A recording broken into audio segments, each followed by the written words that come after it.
Are you a fraud, sir? What's she talking about? We gotta get rid of him. Et bonsoir à tous, aujourd'hui on se retrouve pour une toute nouvelle critique. Ricky Stanicky, nouvelle comédie de Peter Farrelly, réalisateur de Dumb and Dumber notamment, qui est donc un pro du comique, qui revient avec une toute nouvelle comédie avec John Cena et Zac Efron, Ricky Stanicky. Donc Ricky Stanicky va parler de trois jeunes qui depuis leur plus tendre enfance ont inventé un personnage inexistant, Ricky Stanicky, qui leur sert d'excuse à chaque fois qu'ils veulent aller faire par exemple des voyages, des excursions, aller en concert ou je sais pas quoi, sans leur meuf ou leur... juste à trois quoi. Et du coup ces trois jeunes ont inventé Ricky Stanicky depuis leur plus tendre enfance, sauf qu'un jour, et bah... les proches de ces trois-là vont demander à voir Ricky Stanicky en vrai, donc ils vont embaucher un acteur pour jouer Ricky Stanicky, et cet acteur est joué par John Cena. Donc déjà pour commencer, voir John Cena dans ce rôle, c'est hilarant. John Cena, il joue le rôle d'un... Enfin, avant d'être Ricky Stanicky, c'est un alcoolique qui fait des reprises de chansons, mais de manière porno en fait. Il fait des remixes de chansons, mais les paroles il les change pour que ce soit hyper vulgaire et hyper porno, etc. Et du coup il est recherché par des gens à cause du fait qu'il utilise les musiques de chanteurs hyper connus pour faire de la merde. Et donc ça amène à des scènes vraiment absurdes et hilarantes. Moi j'ai trouvé ça vraiment très drôle, ce côté-là. Et John Cena dans ce rôle, j'ai jamais vu John Cena dans un rôle aussi absurde. Vraiment, c'est hilarant. John Cena là, franchement, je me suis réconcilié avec John Cena parce que les catcheurs au cinéma, souvent je suis pas très fan, à part Dave Bautista qui a réussi à se faire une petite place, notamment dans les Villeneuve ou dans le dernier Shyamalan, qui réussit à avoir une bonne carrière, même s'il a joué dans un des Marvel les plus connus, c'est-à-dire la trilogie Gardiens de la Galaxie, il arrive quand même à se débrouiller à côté. Mais bon, Dwayne Johnson, moyen. Bon, les films qu'il fait, je suis pas fan.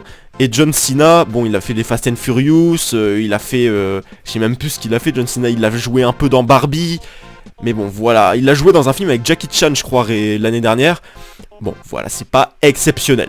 Et là, le voir dans Ricky Stanicky, qui est vraiment une comédie hilarante, franchement, ça fait super plaisir. John Cena, en fait, je le verrais bien aller dans ce genre de rôle, de ce genre de rôle comique, limite parodie de lui-même, en fait. Et c'est ça que j'ai trouvé vachement intéressant, et que je trouve, John Cena, il pourrait un peu aller là-dedans, à la place de jouer dans les Fast and Furious, etc. J'ai rien contre Fast and Furious, hein, j'ai bien aimé le X, mais sinon, Fast and Furious, le 1, il est bien. Le X, j'avais été surpris parce que j'en attendais tellement rien que quand j'ai vu que c'était un peu n'importe quoi et assumé, je me suis dit c'est un peu cool. Le 9, j'avais détesté, le 8, j'avais détesté, le 7, c'était sûrement un des meilleurs, réalisé par James Wan. Mais bon, Fast and Furious, c'est pas exceptionnel. Barbie, c'était pas exceptionnel non plus, c'était même très médiocre. Et donc, John Cena, personnellement, je sais pas ce qu'il a fait d'autre à part Fast and Furious et le film avec Jackie Chan et Barbie. Franchement, je m'intéresse pas spécialement à sa filmographie, mais là, c'est un petit vent de fraîcheur. Ricky Stanicky, c'est un petit bonbon, c'est un petit vent de fraîcheur. Même Zac Efron, on l'a vu en début d'année dans The Iron Claw, qui est un rôle très sérieux, sûrement son plus sérieux que j'ai jamais vu. Zac Efron, pareil, je suis pas de près sa filmographie, donc je sais pas trop dans quoi il a joué. Mais là, franchement, c'était assez choquant. Zac Efron dans The Iron Claw, c'était une vraie performance. C'était quelque chose qui aurait mérité peut-être une nomination, au moins une nomination aux Oscars. Les Oscars, c'est dans 2 jours. Enfin, dans la nuit du 10 au 11, donc demain. Il s'est bien prouvé cette année. Là, il a joué dans un rôle complètement dramatique. Et là, il joue aussi très bien, mais dans un rôle comique. Et je trouve qu'il le fait super bien, parce que Zac Efron... je suis pas extrêmement fan, je connais High School Musical, je connais 2-3 trucs, mais The Greatest Showman par exemple, mais c'est pas des performances exceptionnelles. Alors que là, dans The Iron Claw et Ricky Stanicky, c'est 2 rôles totalement différents, à quelques mois d'intervalle, et c'est vraiment super, je trouve qu'il joue vraiment bien le rôle. Ricky Stanicky, il y a... Alors, dans ce film, il y a plein d'idées comiques qui sont géniaux. Il y a tellement de blagues qui passe super bien, des trucs vraiment hilarants. Et c'est ça que j'ai bien aimé dans cette comédie, c'est que moi, avant de le regarder, j'ai vu comédie avec Zac Efron et John Cena, je me suis dit bon, ça va être une comédie lambda, et en fait, c'est assez sympa. C'est pas non plus le truc le plus exceptionnel, mais c'est assez sympa. C'est une comédie qui réussit aussi à avoir des moments assez sérieux, mais qui vont rebondir sur du comique en fait. Donc tout est absurde, tout est comique, et tout marche à la perfection. Donc j'ai trouvé que le film était vachement intelligent là-dedans. Les blagues sont super. Il y a vraiment des blagues hilarantes, notamment la première fois que Ricky Stanicky arrive physiquement auprès de la famille et des proches des 3 personnages principaux.